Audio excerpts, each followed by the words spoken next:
El ministerio de un hombre llamado Juan Hus comenzó a expandirse en toda Bohemia. Este ministerio de Juan Hus, que incluía la traducción de la palabra de Dios, también incluía enseñar la palabra de Dios como la autoridad suprema sobre el pueblo de Dios. A Juan Hus esto le costó su vida. Una mañana del siglo XV, Juan Hus, por defender la palabra de Dios, por proclamar la palabra de Dios, por traducir la palabra de Dios para que pudiera llegar a donde estaba el pueblo, fue quemado.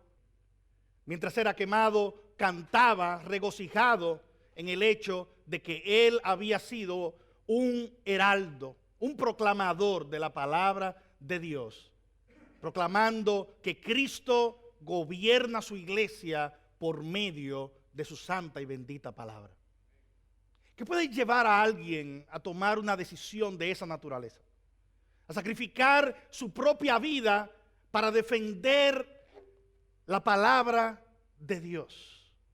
¿Qué puede llevar a alguien a tomar una decisión en la cual deja de pensar en sí porque sabe que está hablando de algo más grande que él como individuo? Este texto que acabamos de leer, Hechos capítulo 1, versículos 12 hasta el 26, nos muestran la respuesta a esta pregunta. De hecho, cuando leemos este texto, vamos a ver de manera muy clara la razón por lo que la palabra de Dios es lo que es.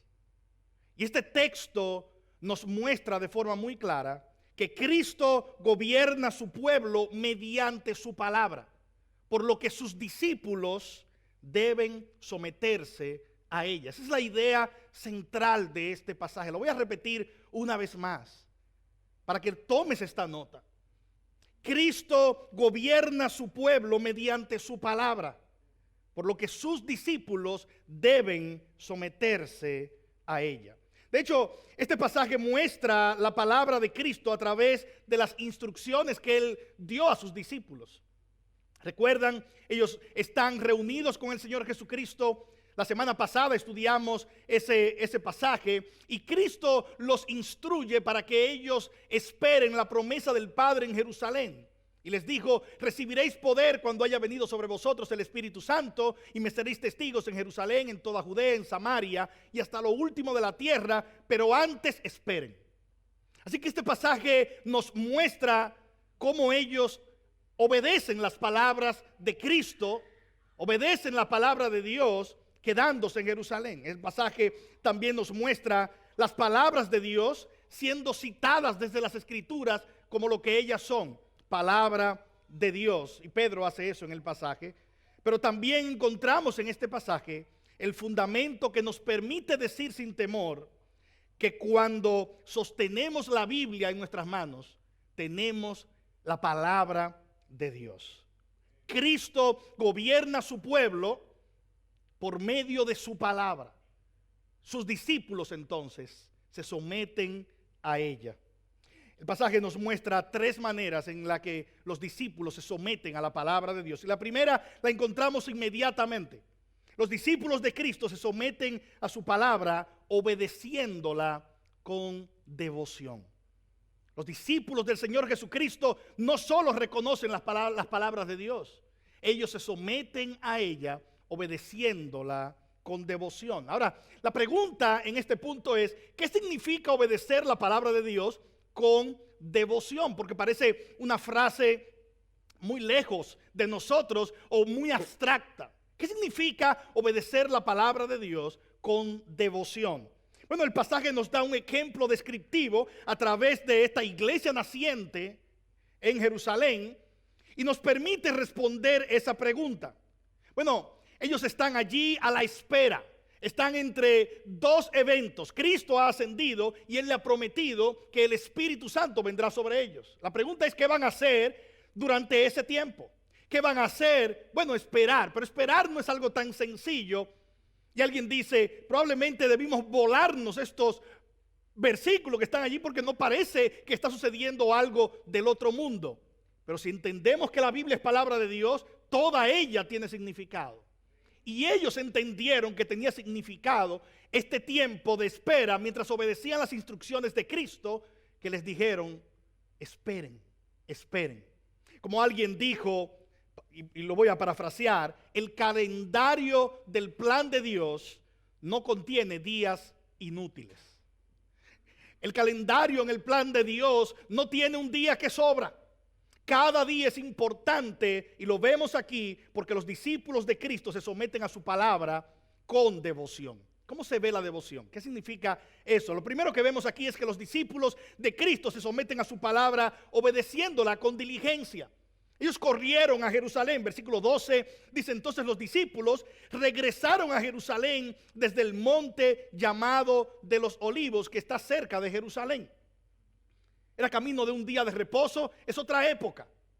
Probablemente si hubieran vivido en nuestra época, el autor hubiera dicho: corrieron al aeropuerto, tomaron inmediatamente un avión para llegar rápido donde Cristo le dijo que llegaran. Pero no había aviones aquí.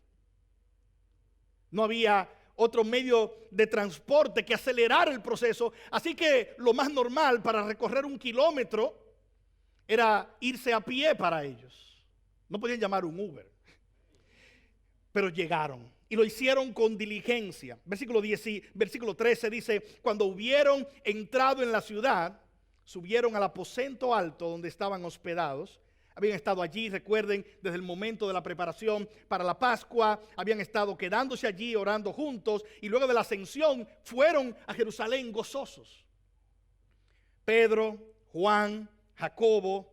De hecho, si tú has leído el orden de los discípulos que fueron llamados apóstoles, vas a ver que aquí hay un cambio en el orden. Al parecer Pedro, Juan, Jacobo comenzaban a decollar como los líderes de este grupo. Pedro, Juan, Jacobo, Andrés, Felipe y Tomás, Bartolomé y Mateo, Jacobo hijo de Alfeo, Simón el celote y Judas, no Judas el traidor, sino Judas hijo de Jacobo.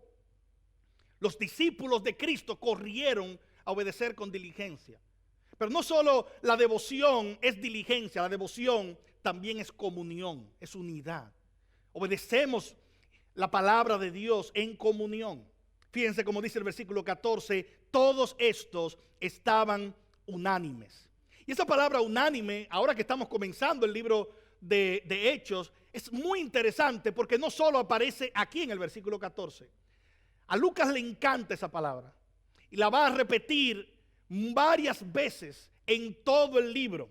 Él hablará de unanimidad en el versículo 46 del capítulo 2, en el 4:24, 5:12, 7:57, en el 8:6. Y él seguirá mencionando esta palabra unánime, unanimidad. De hecho, es una palabra muy poco usada en el momento en el que Lucas vivía, y es básicamente una expresión de la obra del Espíritu en la iglesia, dándonos la gracia no solo de estar juntos, sino de estar en comunión, de estar unidos en una misma visión. De hecho, la palabra usada por Lucas es más que comer juntos. Es más que estar en un cuarto allí haciendo chistes. Es una palabra que expresa, que transmite la idea de una unión con propósito, de una misión en común, de un mismo espíritu. Y hemos nosotros proclamado cuál es la misión de los creyentes. Al estudiar el libro de Hechos, nosotros dijimos bastante claro: es un libro súper apasionante. Pero es apasionante no porque es una historia donde Dios se mueve, es apasionante porque es nuestra historia. Es tu historia, es mi historia. Es como comenzamos nosotros a existir como iglesias, como comenzaron a plantarse iglesias. Es como el evangelio se extendió hasta los confines de la tierra, hasta llegar aquí, a Jonesville, donde nos encontramos nosotros, y hasta llegar hasta todas partes donde el nombre de Cristo ha sido proclamado.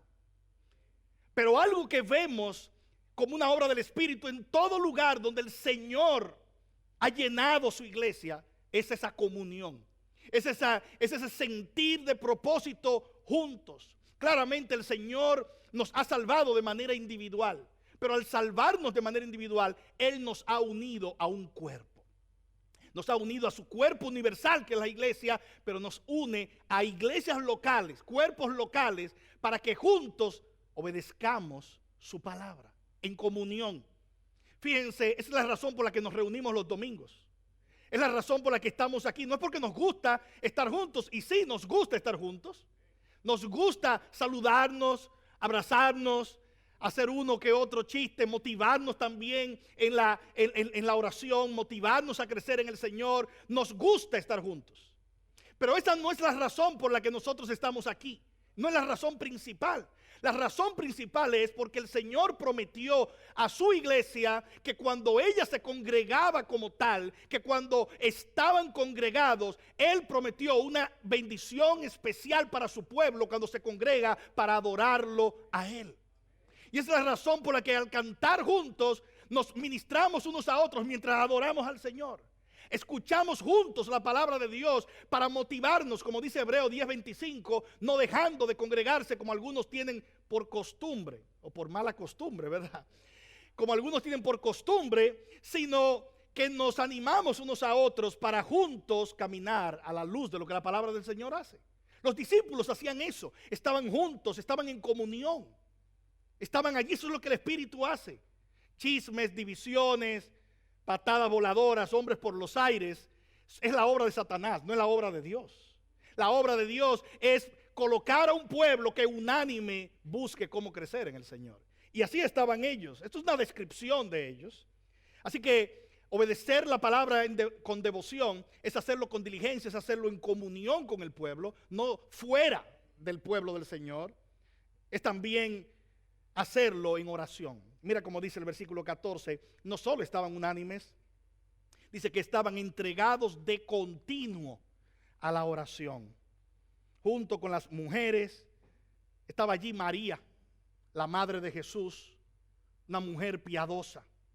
María, la madre de Jesús, una mujer usada por el Señor de tantas maneras, estaba allí también a los pies del Señor, a los pies del Señor Jesucristo, orando, junto con los apóstoles.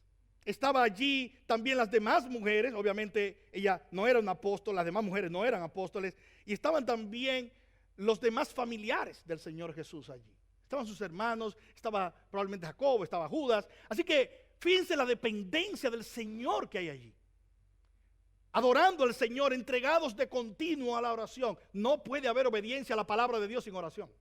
La oración es el grito de un corazón que teme al Señor y un corazón que busca agradar a Dios, diciéndole: yo no puedo obedecer tus palabras sin ti. Es la dependencia de Dios que tiene un corazón delante de Dios. Como decía ese padre de la iglesia llamado Agustín, él en aquel registro de su oración, cuando él oraba: Señor, dame lo que me pides y yo haré lo que me pides. ¿Qué estaba diciendo Agustín? Agustín estaba diciendo: Señor, si tú no me ayudas, si tú no estás en mí, si tu Espíritu Santo no está en mí, Señor, si tu obra de gracia no opera en mí, yo no puedo obedecerte. Es solo cuando el Señor opera en nuestros corazones que ahora miramos su palabra como lo que ella es y buscamos obedecerla. Ellos estaban orando allí, estaban clamando al Señor. Una iglesia fuerte en el Señor es una iglesia de oración. Es una iglesia de oración. Es una iglesia que ora junta. Es una iglesia que ora. Y mi oración, hermanos, es que nosotros podamos ser una iglesia que ora junta. Y parte de nuestros planes para hacer eso es que queremos tener reuniones de oración en hogares.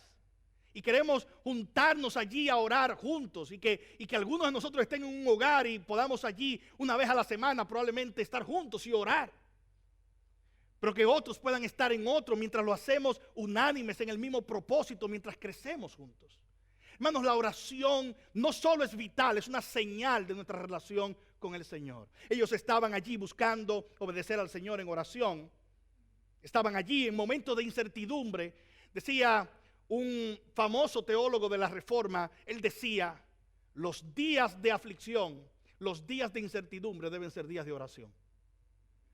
Los días de aflicción deben ser días de oración. Los días de duda deben ser días de oración. No de estar hablando, no de estar allí tratando de inventar, descifrar. Es tiempo de orar. Es tiempo de orar. Y ellos hacían eso. Los discípulos de Cristo no solo se someten a la palabra de Dios con diligencia, con comunión, en oración, se someten a la palabra de Dios. Todo esto significa devoción, en anticipación. ¿Qué hacían ellos en Jerusalén? Esperaban la promesa del Padre. Obviamente ese no es nuestro caso, porque nosotros no estamos esperando que el Espíritu Santo venga sobre nosotros. Si tú eres un cristiano, ya el Espíritu Santo está en ti. Ellos estaban viviendo en ese momento mientras esperaban esa realidad histórica que para nosotros es ya nuestra vida. Sin embargo, vivimos con anticipación, porque tú y yo vivimos en medio de dos eventos. Vivimos en el medio de la ascensión de Cristo, quien ahora está exaltado, reinando sobre todo, hasta que ponga a todos sus enemigos por estrado de sus pies. Y vivimos entre ese momento y el de su regreso. Así que tenemos una anticipación. Cristo viene. Cristo viene. Yo no oigo el amén. Cristo viene. Y estamos esperando su venida. Pero mientras Él regresa, nosotros escuchamos su palabra para juntos, nosotros en oración, en comunión, con diligencia, anticipar, añorar, visualizar su venida. Así que el creyente está llamado a vivir con ese tipo de anticipación. Este mundo que nosotros vemos no es lo único que existe. Estamos esperando la venida gloriosa del Señor Jesucristo. Leí hace algunos días acerca de una historia. En una región de África, los primeros convertidos al cristianismo fueron muy diligentes. Con diligencia buscaban someterse a la palabra de Dios, orar juntos, buscaban someterse a la palabra del Señor, anticipando la venida del Señor Jesucristo. Por lo que la comunidad de creyentes acordó un plan. Y este plan era el ellos poder ponerse de acuerdo para que cada uno tuviera su propio lugar de oración en las afueras de la ciudad. Así que en las afueras de la ciudad, donde había muchos matorrales, mucho pasto alto, en las afueras muchos montes, cada uno eligió un lugar para allí ellos estar orando en soledad para luego venir y orar juntos. Obviamente, para llegar a ese lugar, como era un monte, por el tránsito de ellos se iba formando un sendero. Se iba muriendo la hierba y se iba formando como un camino para cada uno de esos lugares. Así que corrió la costumbre de que cuando algunos de ellos llegaban al lugar y veían que en uno de los senderos se iba desapareciendo ya el sendero y comenzaba a crecer la hierba, esto era una señal de que el que le tocaba caminar por ahí no estaba orando mucho. Y se hizo muy común que muchos de ellos se acercaran unos a otros y le decían: hey amigo, está creciendo la hierba en tu sendero. Hermanos, eso es lo que los creyentes hacemos cuando buscamos crecer en la palabra de Dios. Hermanos, a veces hay que preguntarnos y a veces hay que decirnos: ¿qué pasa con el sendero? ¿Qué pasa con tu sendero que está lleno de hierba? ¿Qué pasa con tu sendero donde el pasto está creciendo? Y es la manera como nos motivamos, porque lo que buscamos como conjunto, como pueblo del Señor, es someternos a la palabra de Dios.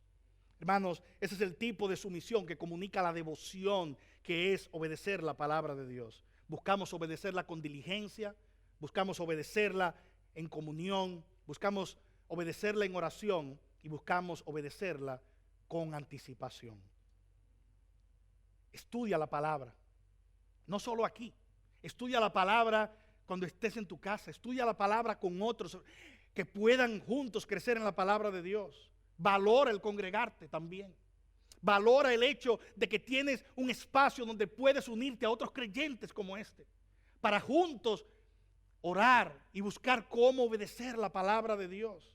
Procura animar a otros también, pero también procura ser animado por otros cuando tú estés débil. Haz un calendario, si tú quieres, de lectura de la palabra, de oración, para tú evaluar tu propia vida a la luz de cómo estás creciendo en la palabra del Señor. Y vive obviamente con esa anticipación. Esto no es todo este mundo. Cristo viene y vive mirándolo a Él. Eso es lo que es obedecer la palabra con devoción.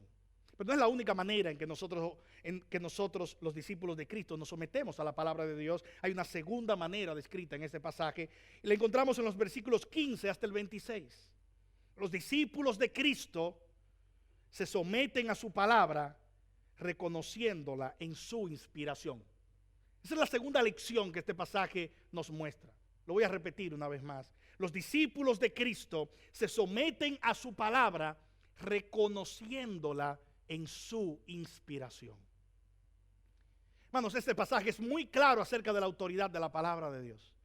¿Cómo yo me someto a las palabras de Cristo y por qué me someto a ellas? Porque ellas son las palabras inspiradas de Dios. Ahora, la pregunta aquí es, ¿qué es eso de la inspiración? ¿A qué se refiere esa doctrina que la iglesia proclama de que la palabra de Dios es inspirada por Dios? Que ella es inspirada. ¿Cómo yo recibo la palabra reconociendo su inspiración? Bueno, fíjate lo que Pedro hace en este pasaje. Mira lo que dice el versículo 15. Estaban todos los discípulos y están allí orando, están juntos, están unidos. Dice, por este tiempo un grupo como de 120 personas estaba reunido allí. Así que los discípulos comienzan siendo 12, después sigue creciendo porque también hay otros, hay mujeres, está María, la madre de Jesús, están las familias de Jesús. Allí sigue creciendo y luego Lucas da un salto y dice, por este tiempo un grupo como de 120 personas estaba reunido allí. Y Pedro se puso de pie en medio de los hermanos y dijo, ahora, denme antes de que veamos lo que Pedro está diciendo, explicar un poco allí, porque a veces leemos rápido la palabra de Dios. Hermanos, este momento que ellos están viviendo es un momento difícil, emocionalmente difícil. Judas era el apóstol número 12. Pero cuando hicimos el conteo hace algunos momentos, cuando leímos, Judas no está. Solo hay 11 de los apóstoles. Solo hay 11 de ese grupo que estuvo cercano a Jesús. Por 3 años a 3 años y medio, ellos caminaron con Jesús, estuvieron con Jesús, compartieron unos con otros. Se sentaron a la mesa muchas veces a escuchar la palabra de Dios, las palabras de Cristo en vivo. Tocaron a Jesús, abrazaron a Jesús, 12 de ellos.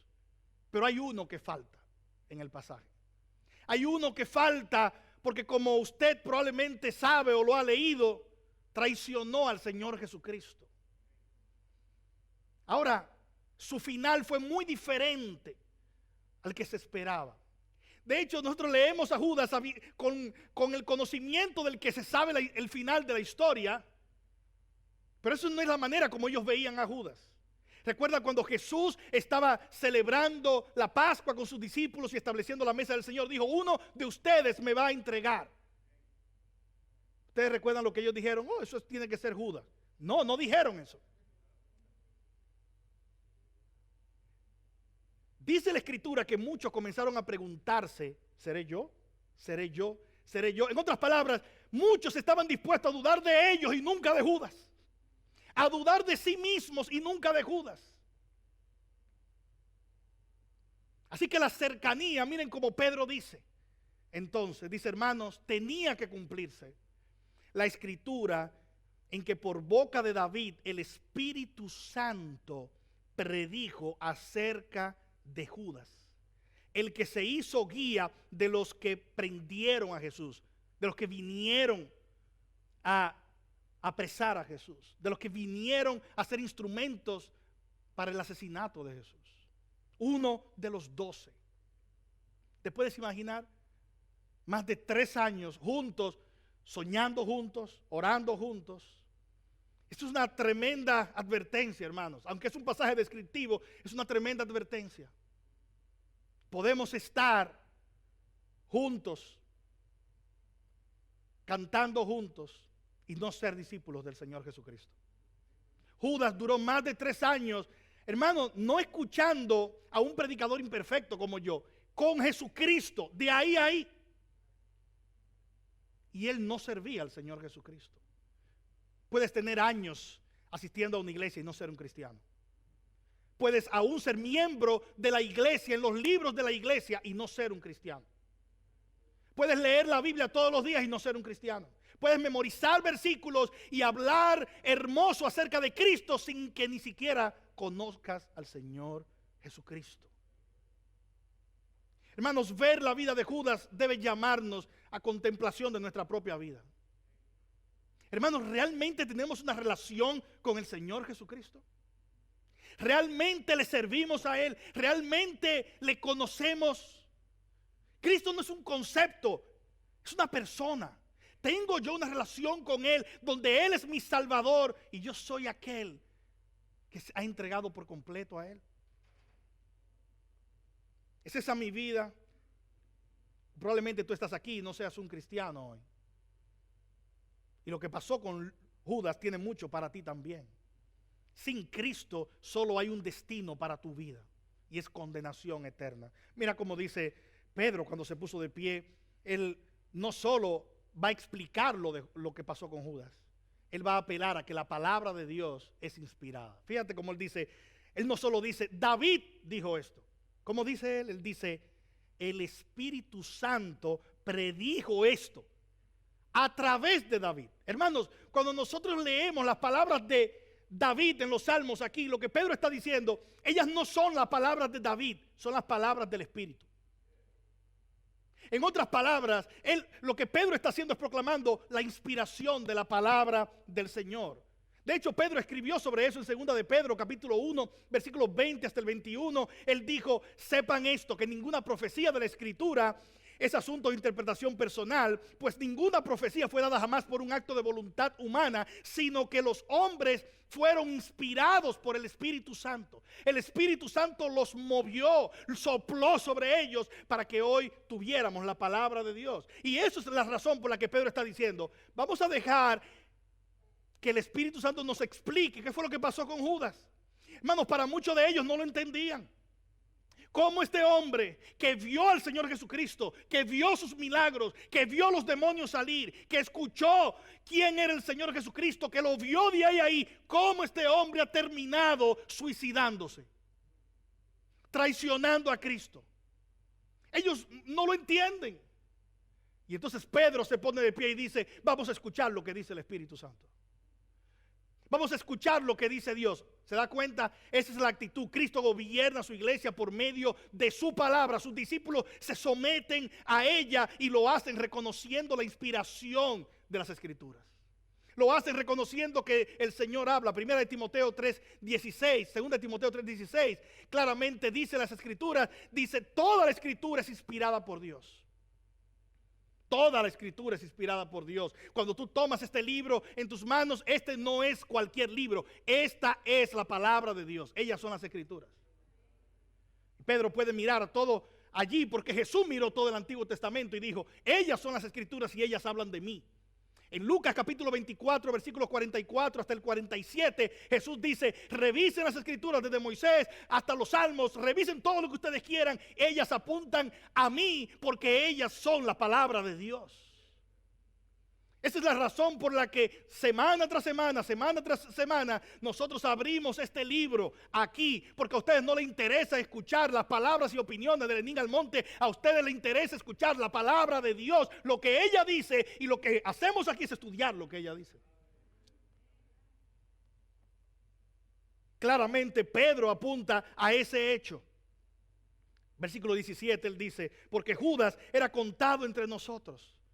Oigan, en la carga emocional lo que está diciendo Pedro. Pedro está diciendo, él era uno de nosotros. Él no está diciendo, Judas era un tipo rarísimo que se sentaba en aquella esquina. No. Él era uno de nosotros. Y ahora no está entre nosotros. Recibió parte en este ministerio. Él estuvo allí cuando cada cosa pasó. Él estuvo allí cuando el Señor multiplicó los panes y los peces. Él estuvo allí cuando el Señor obró diferentes milagros, cuando proclamó su palabra. Pero este pues, con el precio de su terrible infamia, adquirió un terreno y cayendo de cabeza se reventó por el medio y todas sus entrañas se derramaron. No es el final que se esperaba. Esto llegó al conocimiento de todos los que habitaban en Jerusalén, de manera que aquel terreno se llamó en su propia lengua Celdama, es decir, campo de sangre. Mateo habla de esta historia y algunos pueden ver detalles diferentes. Las historias no son contradictorias, son complementarias. Mateo nos dice que él devolvió el dinero, pero los líderes religiosos judíos no querían tomar el dinero hacia atrás. Así que lo que hicieron fue que compraron un campo del alfarero, probablemente porque esa zona donde esto sucedió era un campo donde el terreno era arcilloso y se prestaba para la alfarería. Y entonces Judas se ahorca allí, y probablemente Lucas lo que está diciendo es completando la historia. Entró en grado de descomposición, probablemente cayó, la soga se rompió, algo pasó y entonces quedó desparramado. ¡Qué final más terrible! Es una de las descripciones más grotescas que podemos encontrar al leer la palabra de Dios, pero el Espíritu Santo ha colocado esto aquí para que tú y yo entendamos que el final sin Cristo nunca es lindo. A veces es como así, pero no importa si es diferente este tipo de final en términos humanos, en la eternidad siempre es el mismo. Sin Cristo solo hay condenación. Por eso Pedro dice, verso 20, pues en el libro de los Salmos está escrito, que sea hecha desierta su morada y no haya quien habite en ella, que otro tome su cargo. Pedro cita dos textos cuando él menciona a David, Salmo 69, que es el texto, después del Salmo 22, es el texto que más se repite siendo citado en el Nuevo Testamento, Salmo 69, y cita el Salmo 109. Ahora, ¿de qué cargo él habla? Que Judas cayó y necesitan a alguien que tome su cargo. Son 11, tienen un cargo. Y hay una necesidad de completar los 12. Fíjese cómo el pasaje dice, la comunidad creció y eran como 120. Algunos estudiosos dicen que 120 era el número mínimo que debía tener una comunidad dentro del pueblo judío para ser considerado oficial. Así que Lucas está diciendo, habían como 120. Esto es una realidad, es una organización creciente. Y la tradición judía también dice que había que tener un líder por cada 10. Así que son 11 y hay como 120, falta uno para completar los 12, lo cual también significaba un número de pacto, y es como muchos también lo ven. ¿Cuál es la razón por la que Lucas lo pone? Probablemente cualquiera de estas o todas ellas juntas. El punto es que necesitaban a alguien que reemplazara a Judas. ¿Cuál era el cargo que Judas iba a tener si no hubiera terminado así? ¿Cuál era el cargo que iba a tener su reemplazo? Versículo 21. Por tanto, es necesario que de los hombres que nos han acompañado todo el tiempo que el Señor Jesús vivió entre nosotros, comenzando desde el bautismo de Juan hasta el día en que de entre nosotros Jesús fue recibido arriba en el cielo, uno sea constituido testigo con nosotros de su resurrección. Así que esta era la tarea de los apóstoles. Claramente el requisito primordial que hubiese sido testigo de la resurrección y comisionado por Cristo. Son los dos grandes requisitos. Pedro dice que haya visto lo que ha sucedido en el ministerio de Jesús, pero sobre todo que proclame la resurrección del Señor Jesucristo porque lo vio, no porque alguien le contó. Ser testigos de la resurrección era el cargo más alto que un apóstol podía tener. Y ustedes en Latinoamérica probablemente han escuchado personas llamarse a sí mismos apóstoles, ponerse el nombre como si ellos fueran apóstoles del Señor Jesucristo y tuvieran la autoridad de los apóstoles. En El Salvador, una iglesia de profetas y apóstoles. En Miami, Florida, ustedes ven gente poniéndose el nombre de apóstol. La pregunta es, ¿tenemos apóstoles en el día de hoy? Este pasaje dice claramente que no. Este pasaje dice que los apóstoles tenían un testimonio especial que dar, que solo ellos podían dar, y es que ellos habían sido testigos del ministerio y la resurrección de nuestro Señor Jesucristo, que tenían un mensaje muy claro y era la resurrección gloriosa de nuestro Señor, de la cual ellos habían sido testigos. Como alguien ha dicho, no fue que ellos querían creer en la resurrección, es que el conjunto de evidencia y evidencia y evidencia era innegable. Cristo había resucitado, y aun cuando Tomás no quería creer, hermanos, cada evidencia solo decía una cosa: este es nuestro Señor y Él ha resucitado. Ellos no lo hicieron por intención, lo hicieron porque las evidencias así lo decían y podían proclamarlo por doquier. Pero fueron comisionados por el Señor para hacerlo. De hecho, tenían una impronta dada por Dios. Jesús le dijo en Juan 14:25 a los discípulos, le dijo: estas cosas les he dicho estando con ustedes, pero el Consolador, el Espíritu Santo, a quien el Padre enviará en mi nombre, es a ese quien ellos están esperando en ese momento. Él les enseñará todas las cosas y les recordará todo lo que les he dicho. Es como un anuncio por adelantado de que llegaría un momento que Cristo ascendería y los apóstoles darían testimonio de Él, pero también escribirían lo que el Espíritu Santo les recordara de Él. Por eso cuando los apóstoles escriben a partir del momento que reciben el Espíritu, cuando ellos comienzan a escribir las cartas en el Nuevo Testamento, hoy leemos esas cartas como la palabra de Dios, porque ellos tuvieron no solo el testimonio apostólico, ellos tenían la autoridad apostólica dada por Cristo. En Juan capítulo 15, versículo 26 y 27, Jesús le dice: cuando venga el Consolador, a quien yo enviaré del Padre, es decir, el Espíritu de verdad que procede del Padre, Él dará testimonio de mí, y ustedes también darán testimonio, porque han estado junto a mí desde el principio. ¿Se dan cuenta? Lo que Jesús dice es: el Espíritu vendría y hablaría de lo mío, y hablará mi propio lenguaje, y hablará mi propia enseñanza, porque Él y yo somos uno. Somos Dios, Padre, Hijo y Espíritu Santo, un solo Dios. El Espíritu es Dios, Jesús es Dios, el Padre es Dios. Y Él dice: cuando el Espíritu hable, Él me glorificará a mí. El Espíritu no se glorifica a sí mismo, el Espíritu glorifica a Cristo. ¿Quieres ver una iglesia llena del Espíritu? Una iglesia llena del Espíritu no es una cuyo mensaje central es el Espíritu, es una cuyo mensaje central es Cristo, porque el Espíritu guía a la iglesia a que glorifique a Cristo. Y entonces Él dice: pero no solo el testimonio del Espíritu vendrá el testimonio de ustedes, porque ustedes han estado conmigo. En cierto sentido, el Espíritu vendría sobre los apóstoles y le daría a ellos una autoridad que les permitiría escribir las mismísimas palabras de Dios. Y es por eso que cuando tú lees las Escrituras, 1 Corintios 14:37, Pablo, quien era un apóstol, como un abortivo, dice él, porque él no era de los 12, pero el Señor lo sumó como un abortivo. En 1 Corintios 15 él dice: yo tengo las marcas de un apóstol, yo vi al Cristo resucitado, yo puedo hablar de la resurrección, porque no fue una visión o un sueño que tuve del Señor Jesucristo, y lo vamos a ver en Hechos, sino que yo vi al Cristo resucitado, hablé con Él, Él me habló, yo caí de rodillas delante de Él, yo sé que Cristo resucitó, y Él me comisionó para llevar este evangelio. Y luego Él puede decir en 1 Corintios 14:37, si alguien piensa que es profeta o espiritual, reconozca que lo que yo escribo es mandamiento del Señor. Esa autoridad solo la tenían los apóstoles, o aquellos que gozaban de la recomendación de los apóstoles para hacer eso. Caso Lucas, que caminó con el apóstol Pablo.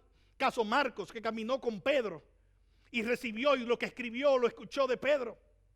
Caso, hermanos, cada uno de ellos era simplemente una ejemplificación de que lo estaban haciendo bajo la autoridad apostólica, porque los apóstoles tenían la autoridad canónica del Espíritu para escribir la palabra de Dios.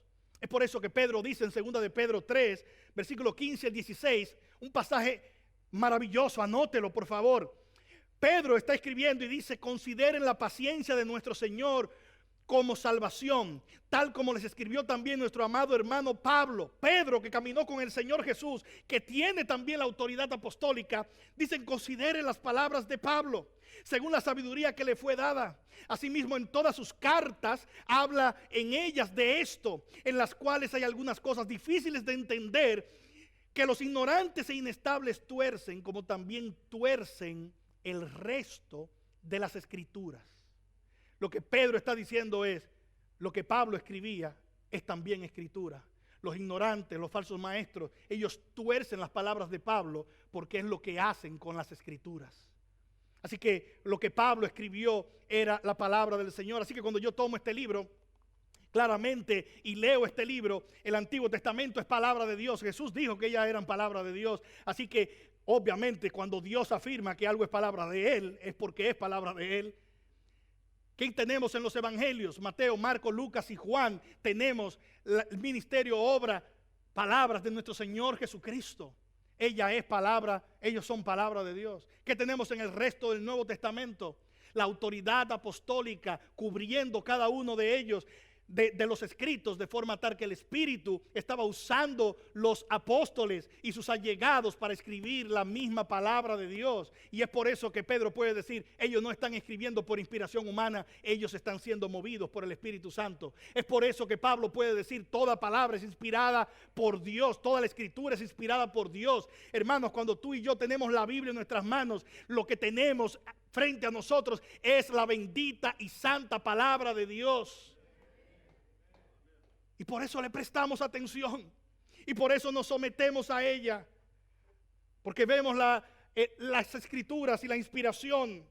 Y reconocemos entonces que Dios nos ha dado su palabra por medio del testimonio apostólico, por medio de la autoridad apostólica, pero también a través del poder canónico del Espíritu, desde Génesis hasta que culminó la era apostólica.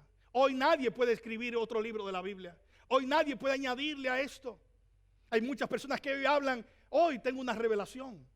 Hay religiones que dicen otra revelación de Jesucristo. No hay más revelación. El Señor nos ilumina su palabra, pero la revelación está cerrada. De hecho, el último libro de este libro es Revelación, porque cierra así, hermanos. Hoy tenemos la palabra de Dios frente a nosotros. Y le digo algo que es lo bueno, no necesitamos algo más. Dios nos ha dado su santa y bendita palabra. Versículo 23, la parte final. Presentaron a dos como candidatos para reemplazar a Judas. José, llamado Barsabás, hijo de reposo significa, hijo del sábado, al que también llamaban Justo, y a Matías. Después de orar dijeron, tú Señor, que conoces el corazón de todos, muéstranos a cuál de estos dos has escogido para ocupar este ministerio y apostolado, del cual Judas se desvió para irse al lugar que le correspondía. Echaron suertes y la suerte cayó sobre Matías y fue contado con los 11 apóstoles. Oraron y con un método muy raro para nosotros, dice que echaron suertes. Esto era un método del Antiguo Testamento a través del cual se entendía que estaba la voluntad de Dios siendo revelada. Es como decir, nosotros no sabemos, vamos a orar y después tiramos dados. Proverbio 16:33 habla de eso, dice, la suerte se echa en el regazo, pero del Señor viene toda decisión. Así que me gusta cómo la Nueva Traducción Viviente lo traduce, dice, los dados se tiran, Dios es que dice cómo caen. Y esa era una manera de cómo se utilizaba muchas veces. Saúl, el primer rey de Israel, fue elegido de la misma manera, se echó suerte y se eligió la tribu de Benjamín. Pero todo eso era antes de que el Espíritu llegara. Nosotros no necesitamos tirar dados hoy para conocer la voluntad de Dios, porque el Señor nos ha dado su palabra para que nos sometamos a ella. Y su palabra tiene, hermanos, una aplicación final al someternos a ella. Tercero, los discípulos de Cristo nos sometemos a su palabra proclamando su mensaje de salvación. ¿De qué trata ese mensaje de salvación? Está en el versículo 21 y 22. Es el testimonio que los apóstoles dieron. Por tanto, es necesario que de los hombres que nos han acompañado todo el tiempo que el Señor Jesús vivió entre nosotros, comenzando desde el bautismo de Juan hasta el día en que de entre nosotros Jesús fue recibido arriba al cielo, uno sea constituido testigo con nosotros de su resurrección. ¿Cuál es ese mensaje de la Biblia? Es el mensaje de que Dios se hizo hombre, de que Él caminó y de que cada uno de estos hombres llamados apóstoles aquí vieron al Señor, lo tocaron, lo escucharon. ¿Por qué lo hizo? Porque el Señor entró a nuestra historia para vivir la vida perfecta que tú y yo no podemos vivir y sufrir la muerte que tú y yo merecíamos sufrir, pero Él se levantó de entre los muertos, proclamando su resurrección. Así que su palabra proclama su mensaje de misericordia y gracia. Él entró a nuestra historia, pero también proclama su mensaje de triunfo y soberanía. Él venció la muerte y hoy está exaltado reinando y regresará por su pueblo. Mi pregunta para ti hoy es, ¿has creído ese mensaje de la Biblia? ¿Has creído que tú no eres suficiente, de que tú no puedes ganar tu salvación? ¿Has creído el mensaje central de las Escrituras? Y si es así, ¿estás proclamando eso a otros? Esto es real. Hay muchos hoy camino a condenación y tú tienes el mensaje de salvación. Claramente, la palabra de Dios es nuestra autoridad. Hace un tiempo subí a un taxi, a un Uber, Y al subir a este Uber, como es costumbre, estoy buscando la oportunidad de cómo compartir ese mensaje de salvación con él. Y una de las preguntas que hago es, ¿asiste a alguna congregación, alguna iglesia? Y él comienza a darme una larga historia y luego me dice, yo no creo en eso que dicen de Dios. Y yo, ¿qué dicen de Dios? Me dice, yo no creo en eso de que hay una condenación, que Dios va a traer un juicio. Yo no creo de que eso, de que Dios va a juzgar. Yo creo que ese Dios es amor, me dice él. A lo que yo le hago una pregunta y le digo, ¿usted ha leído la Biblia? Y dice, no, es que yo no leo la Biblia. Porque es que la Biblia habla de eso, del infierno, condenación, de la ira de Dios. Yo no creo eso. ¿En qué tú crees? En el amor de Dios. Y yo vengo y le digo, ¿de dónde tú sacas que Dios es amor? ¿De dónde tú aprendiste que Dios es amor? Y me dice, no, está claro en la Biblia. Así que su problema no era con la Biblia, sino con algunas partes de la Biblia. Hermanos, la palabra de Dios es el instrumento mediante el cual Cristo gobierna a su pueblo. Recibimos su inspiración y reconocemos el mensaje de salvación, pero tú y yo no tenemos derecho a elegir qué es palabra de Dios y qué no es palabra de Dios. Ella es completamente palabra de Dios. Las partes que te gustan y las partes que no te gustan. Nosotros entonces no seleccionamos a qué nos vamos a someter. Cristo gobierna su iglesia, su pueblo a través de su palabra, por lo que sus discípulos se someten a ella. Lo hacen con devoción, lo hacen recibiéndola en su inspiración y lo hacen proclamando el mensaje de salvación que ella proclama.